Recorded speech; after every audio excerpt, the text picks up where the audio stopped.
Good evening, Northern Michigan. Welcome to our second week of hometown highlights for the winter sports seasons. And we start tonight with boys, although don't worry, we've got boys, girls, and some hockey covered. Start with the boys, though. It's their first week. We're going to give them the honors. 6 of the 7 Big North Conference teams have tipped off already this week. 5 of them picking up wins. 2 of them facing off tonight when TC Central hosted Gaylord. Cheerleaders, they're ready to go. They got the routine set. Michael Dibzinski dipping it out for Gaylord's and Colin Waters baseline. To the Trojans we go. Jackson Schremeyer with the putback off the miss.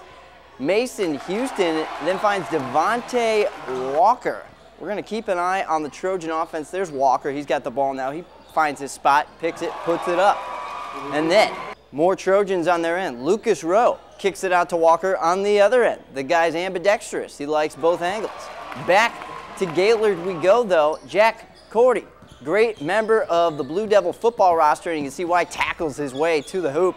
Gets it to go off the glass. The Blue Devils get a great road victory tonight, 15 points, 62-47 over the home team Trojans. Let's stay in Traverse City, St. Francis, and their home fans. Couldn't tell if those guys were Navy SEALs or they're going to a hoedown or what, but they'd have to watch Carson Burmeister light it up from 3 there for the Vikes. Then Emmett Helsel down low, picking his spot, and he picked brilliantly, makes it 27-18, road team leads.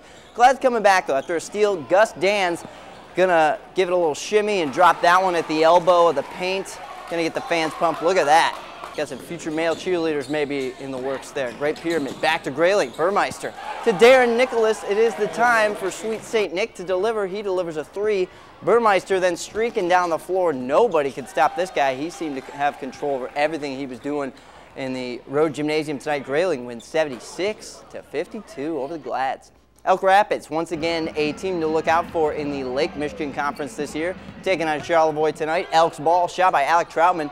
Tipped by Shea Summers. Going to miss. Summers, one of the shortest guys out there. He still gets his own rebound and putback. Raiders now. Will Tellingoff passes to Nate Moon. We want to talk about stud football players. Moon's their big running back. There he is, popping a baseline J. ER drive by Summers. How does he do the things that he does? Gets the whistle, and here he is again, attacking the rim. This guy could find the hoop blindfolded if he had to. Back to Charlevoix, it's Moon. He corrals an and one, trying to outdo the Summers show.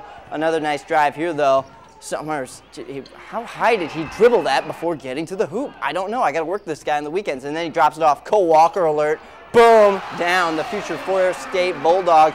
Make it look easy. Summers had 25. The Elks going to win 78-62 tonight. Houghton Lake tipping off their season against Harrison. I'm always a little partial to Harrison if you couldn't tell why. Guard Brody Lewis finds 6'5" Clay Dennis down low.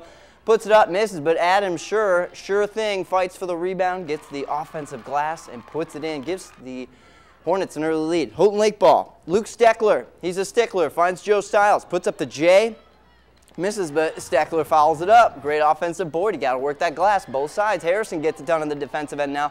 Get a steal, and Lewis throws a dime across the court to Thomas Nunnally, who lays it up and lays it in on the next possession. It's Steckler again. Luke finds John Steckler on the wing. And that's a 3-point basket. Houghton Lake pulled off a pretty impressive win. A little close at the end, but 60-54, Bobcats win.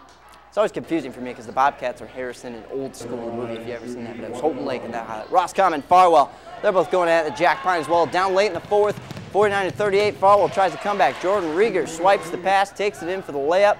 Sophomore Austin Tigner now gets the steal for Farwell, dishes it to Eric Siebert, who finds Kyle Danielson, making the nice move to the cup, laying it in. He'd missed the free throw, or missed free throw here. Caleb Kuiper grabs the offensive board, goes up strong. Another 2-point bucket. Not a 2-point buck, that wouldn't be a good thing, but a 2-point move for the Bucks is a good thing. As Roscommon drives to the hoop, tries to steal the lead. Kyle Danielson makes a huge block. Eagles would not quit, but would fall up short, losing to the Bucks 56-39. Well, welcome back, everyone. Our second week of the high school hoops edition of Hometown Highlights. We're getting off to a pretty good start, if I should say so myself. Still no Spencer Wheelock. He's ducking me left and right. Well, don't worry, I'll bring him out here eventually. Traverse City St. Francis, the girls, his alma mater, they're out to a 3-0 start, outscoring their opponents by an average of 21 points in those 3 games. They're beginning Lake Michigan Conference play tonight against Grayling, just like the guys. Now we got the girls. We promised you. We start with Glad's ball. Nice passing. Suzanne Britton feeds Sarah Carney for the short J. Grayling ball now. Molly Leslie, shot blocked by Carney, and the Glad's going to send it up. Megan Knudsen to Britton. 1, 2, 3, bada bing, do all that. Simple as pie. Grayling's Leslie drives, dishes. Natalie Amy is there for the lane. Kind of a nice lane to get to that lane. Glad side now. Ann Lyman passes to Carney, doing her best impression of the captain, Kareem Abdul-Jabbar, with that sky hook, and then Crystal Coyne with the miss. The rebound putback is good by Lauren McDonough, who passes it over to Sarah Chenard. Glads stay perfect, 67-27, continuing to dominate the scoreboard. Elk Rapids and Charlevoix both tipping off the conference portion of their schedule tonight. And right off the bat, it's Olivia Storm off the tip. There's a storm brewing, and she is serious when she gets the ball off the tip-off. Elks get the inbound steal, though. Emily Huber, an inbound steal, and Huber finishes it on the other end. Back to the Raiders. Courtney Putnam to Storm. Great teamwork, great passing, leads to an open bucket there, and then Alexis Tripfellner for the Raiders, a steal and a score. They were very aggressive in that first quarter. Back to the Elks, though. Kayla McManus, watch her down the floor. Nice little spin move. Like she's a figure skater. Kicks it over to Uber. The long two goes. But back to Charlevoix we go. Leah Davis. She sees her spot, and she's going to cross over her defender, get around her, and get the lane to go off the glass. Lady Raiders win on the road, 52-35. The Mitch Wilson sighting. He's a roommate of a 7-4 employee, a good friend of ours. Johannesburg-Lewiston out to a 2-0 start, traveling to Forest area tonight to face the Lady Warriors. Lady Cards in the attack in the first, though. Kelsey Cherwinski to Maddie Showerman. Maddie had 20 on the night, and then working it around on the local Lady Cards, Faith Bartle gets the shot to go. Then Sarah Korf ahead of the defense to Katie Heidman. She sneaks her way on in there. The best percentage shot is from 0 feet out. I always say that, and I'll continue to say that. Finally, a long shot from several feet out. Cherwinski delivers. Great win for Joburg tonight on the road, 54-22. Our cameras also got a first look at the Bay Reps tonight. One of our great area hockey teams, a combination of all those schools, against Midland down 3-2 entering the third period. Chargers run up that electric bill. You hate to see that happen. Jackson Storr gets one to go. Then Cole Smith. He's going to get a good look at one. We'll let his stick do the talking and the scoring.